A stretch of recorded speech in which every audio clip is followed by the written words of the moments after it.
Good morning students. हम पढ़ेंगे आज भारतीय व्यापार एवं दूरसंचार प्रणाली,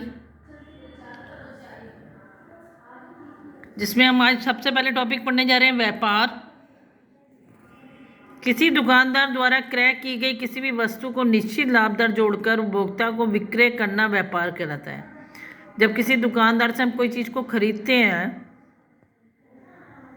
ठीक है, जब किसी दुकानदार द्वारा क्रय की गई किसी वस्तु को हम निश्चित लाभ दर द्वारा किसी को बेच देते हैं तो वो कहलाता है व्यापार। यानी हम अपने देखो, आप किसी भी दुकान से सामान खरीदते हैं तो वो भी तो कहीं से खरीद के लाता है, तो यानी वो क्रय करता है, और फिर वो उसमें अपने लाभ को जोड़ के तुम्हें बेच देता है, तो यानी वो विक्रय करता है। और ये क्रय और विक्रय को ही हम कहेंगे व्यापार, ठीक है। और क्या होता है कि ये जो क्रय विक्रय केवल दुकानदार और उपभोक्ता के बीच में नहीं होता, बड़े बड़े जितने भी दुकानदार व्यापारी हैं वो भी व्यापार के माध्यम से इस प्रक्रिया को आगे बढ़ाते हैं। कैसे कि जैसे अब छोटा दुकानदार किससे सामान खरीद के लाया, उससे भी आगे के दुकानदार से, ठीक है, उससे भी बड़े दुकानदार से खरीद के लाया है। तो इस प्रकार क्या किया उसने कि अपनी क्रय और विक्रय की प्रक्रिया को वो आगे खरीद के लाया, उसने लाभ कमाकर छोटे दुकानदार को दिया, छोटे दुकानदार ने उसमें लाभ जोड़कर अपना आपको बेचा।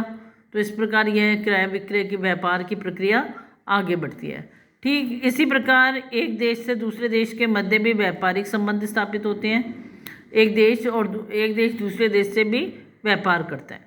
इस प्रकार के व्यापार को आयात निर्यात कहा जाता है, ठीक है। जब दो देशों के मध्य व्यापार होता है तो उसे आयात और निर्यात, कुछ चीज़ें जो खरीदी जाती हैं उसे हम कहते हैं आयात, और जब हम अपनी चीज़ें दूसरे को बेचते हैं तो हम उसे कहते हैं निर्यात। जब कोई देश किसी अन्य देश के वहाँ से उत्पाद मांगता है तो इसे हम कहते हैं आयात, ठीक है, ठीक है। जब कोई देश किसी दूसरे देश से चीज़ को मांगता है तो उसे हमने कह दिया आयात, और जब वही देश किसी अन्य देश को अपना उत्पाद विक्रय करता है तो हम उसे कहते हैं निर्यात। समझ आ गया? जब हम चीज़ को मांगेंगे किसी से दूसरे देश से तो आयात होगा, और जब हम चीज़ को दूसरे देश में बेचेंगे अपनी को तो वो होगा निर्यात। कोई भी देश सभी वस्तुओं का उत्पादक देश नहीं होता। क्योंकि ऐसा क्यों होता है? क्योंकि ये जरूरी नहीं कि एक ही देश हर तरह की वस्तुओं को का उत्पादक हो, वहाँ पर वो वस्तुएं हो ही।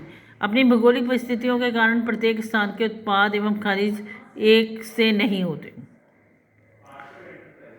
अतः आयात और निर्यात के प्रमुख दो अंग व्यापार के दो प्रारूप हैं, ठीक है। अब उन्होंने कहा कि भूगोल इसके लिए या हर देश में एक सी वस्तुओं उत्पादित नहीं होती।